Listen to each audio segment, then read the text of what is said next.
Hello everyone, this is Sarah and welcome back to my Etoys screencast. This is our 5th video and today we're going to be focusing on tests, which are this really cool way of controlling two objects and their interactions with each other. So they're even more complex than just our basic scripts and also our sliders and joysticks, which we covered in my last video. Alright, so as you can see, I got kind of sick and tired of working with my two flowers, and my two faces. So I decided to make two other objects. We have a dog and a ball. And basically what we're going to do is we're going to control the dog so that it does different things in terms of interacting with the ball. So the first thing I'm going to do is I already drew my two objects. I already labeled them dog and ball, as you can see. And I'm going to go ahead and open the viewer for dog. And I'm going to pull out a very basic script, moving my dog forward, and instead of by 5, I'm going to make it by 10. And I already moved the orientation of the dog so that I know that forward means moving to my right, just because that's what we're going to be doing for the purpose of this test. All right, so, the next thing what we're going to do is we're going to go ahead and open the test category of the viewer, which happens to already be open, and we're going to drag that into our script. So basically what's going to happen is that the dog is going to be moving forward by 10 regardless as soon as we put the script on. But as soon as some interaction happens between the dog and the ball, certain things are going to happen. All right. So we're going to go through and do a variety of different tests so that you can get a feel for what tests are really like. So the first test we're going to do is we're going to do a color sees color test, and we're going to drag that into this first line. All right. So the first thing we're going to do is these are two red colors that are just generic and they first come with the script. So if you click on this little square, the little ink dropper comes out.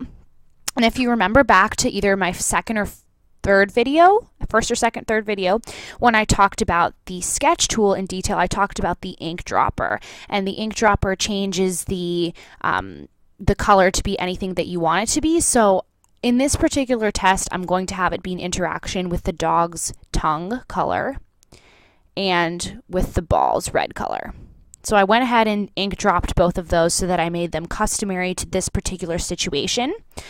And so basically what I'm telling the script to do so far is that my dog, as soon as I hit go, is going to move forward by 10. And as soon as the color pink in the dog's tongue interacts with the red of the ball, it's going to do something. So I'm going to say maybe the dog is going to make a sound. And unfortunately, there's no bark, which I didn't think about until I actually drew the dog. So we're going to hit it on meow. So basically, as soon as I hit go, the dog's going to start moving. And it's not going to do anything until the pink and the red interact from the tongue and the ball. And as soon as they interact, the dog is going to meow. So I probably should have thought of this beforehand because otherwise I would have drawn a cat. But this works for the purposes of this video. So I'm going to go ahead and hit go. We're going to see if it works. And does it work? Yep. So now we see that as soon as the tongue hit the ball, it started to meow. So let's try this again. Let's move it back. Let's see. There you go. All right, so that means it works. Perfect. So now what we're going to do is we're going to try out another test. You can put tests inside tests too, but we're actually not going to do that quite yet. So the second test we're going to do is we're going to do a color is over color test when the dog is over another color. So what I might do is draw another object, and let's see, what would we find on the ground? We would find a little patch of grass. So let's draw a little bit of grass, just a little bit of grass.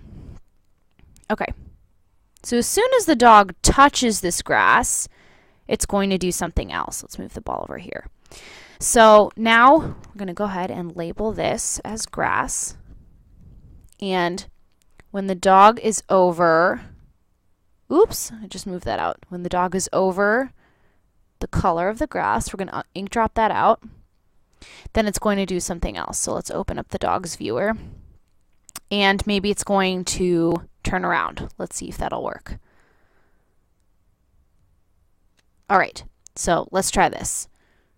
Let's try this out. Let's move everything over a little bit so that we can get this to work. All right, so we have the grass and the ball and the dog. Let's hit go and see what happens. So this worked. So as soon as the green interacted with the dog started to turn, and then it moves again. Perfect. Very good. Now you can see where this might have a little bit of a problem, because now the dog is probably not going to interact with the ball. But we can go ahead and rotate him and bring him back to its original setting.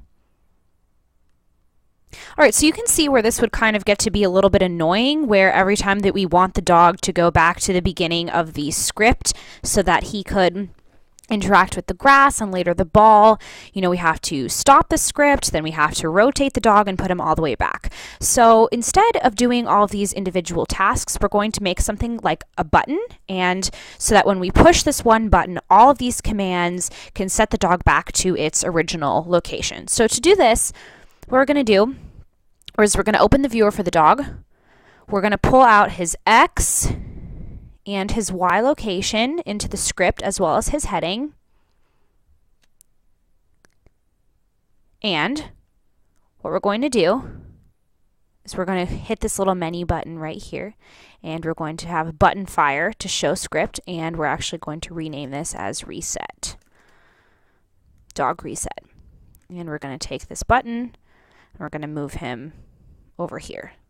All right, so now we are moving along. He starts turning.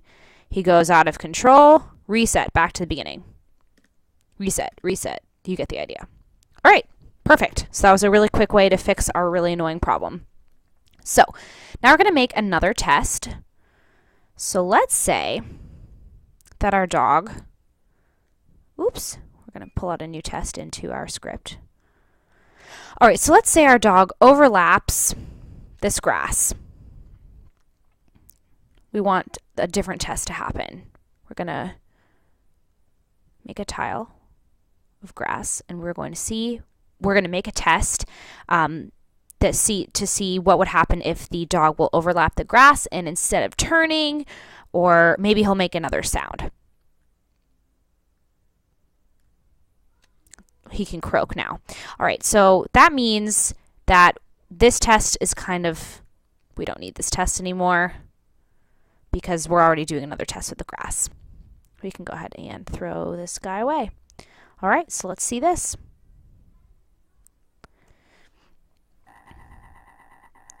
Okay. All right, let's see. He's going to keep moving. All right, so his tongue didn't actually touch the ball, so that's the issue. All right, so let's reset this. So essentially what's going to happen in this test is the dog is going to move forward. And if the dog's pink tongue touches the red ball, he's going to meow. And if the dog overlaps the grass, he's going to croak. So let's see if this works this time, since the tongue was not overlapping in the right direction.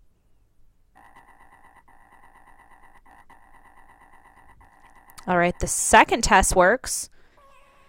Good. And the first test still works. Perfect. Go ahead and reset that. So now another quick trick we can do is we're going to pull out this thing. It's called All Scripts, and it controls all the scripts all at once. And you can collapse this script so that we don't see it anymore, since it's kind of cluttering. We can hit go, and all the tests will still be on.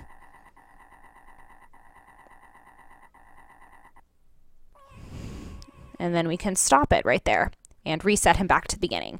So I hope this video was helpful, since we talked about 3 very different tests, and we learned about the all scripts control, which we got right out of the supply box, and we even made a reset button for our dog to go back to the beginning. So I hope you've learned a lot, and join me in our next video, which is also our last video, where we're going to learn about animation. So catch you on the flip side.